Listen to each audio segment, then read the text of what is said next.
Hello all and welcome back to another wonderful Ponytown video. Today I have a new mini game here for you. This one is very similar to musical chairs, but it has a couple of twists to make it a little bit more unique and interesting and special. So all you're going to do is get yourself a Fez plushie or this little ghost right here and place it down in the center of your map. You can make this map however you want, but you definitely need either this ghost or a Fez plushie sitting in the middle because it's extremely crucial for the game to actually function and work. So you put that down in the middle, you make it face left or right, doesn't matter which direction, and then whichever direction it's not facing, you put 5 seats or however many players you have. In this example, we're just going to pretend we have 5 players sitting in these seats right here.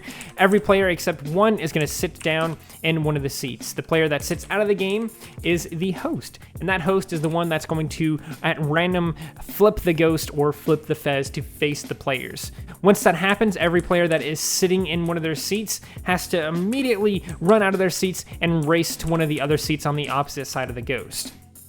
So you're going to need 5 seats on both sides, obviously, if you're going to have 5 players.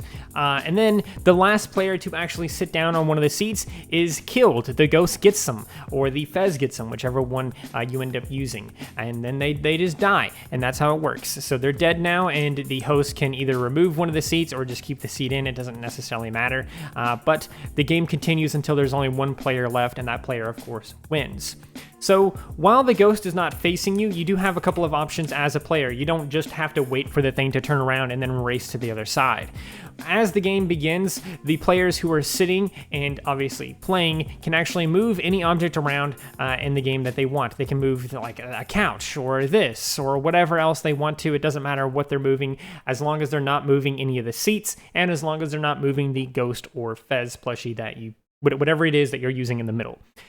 The host, however, can move the seats. They can move the seats however they want. They just can't do it once the ghost has rotated. Basically, that's it. There's really not much else to really say about this game.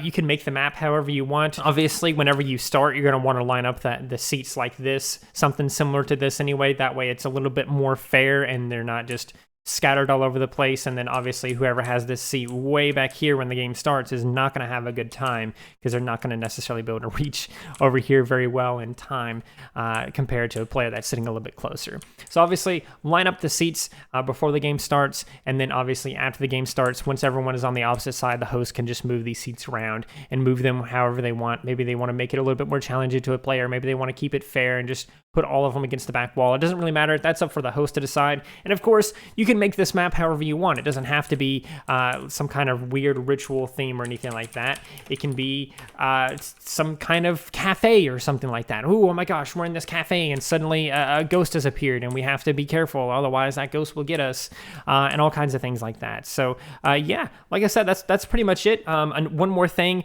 the players that are playing can only move objects. They cannot place new objects or anything like that. They also cannot delete objects. They can only move them. It doesn't matter where you move them. You can move them entirely out of the building or out of the play area, however you say, but that object obviously would still be in play. Yeah, I hope you guys enjoyed this. It's a little bit of a short game, a very quick game, very quick tutorial here for you. But if you enjoyed it, please do consider liking, subscribing, sharing, and doing all of those wonderful things like that, because when you do wonderful things like that, not only do you get access to wonderful content such as this, but you also get to become wonderful yourself, and I think we all want that. So do those wonderful things, and until next time, stay wonderful.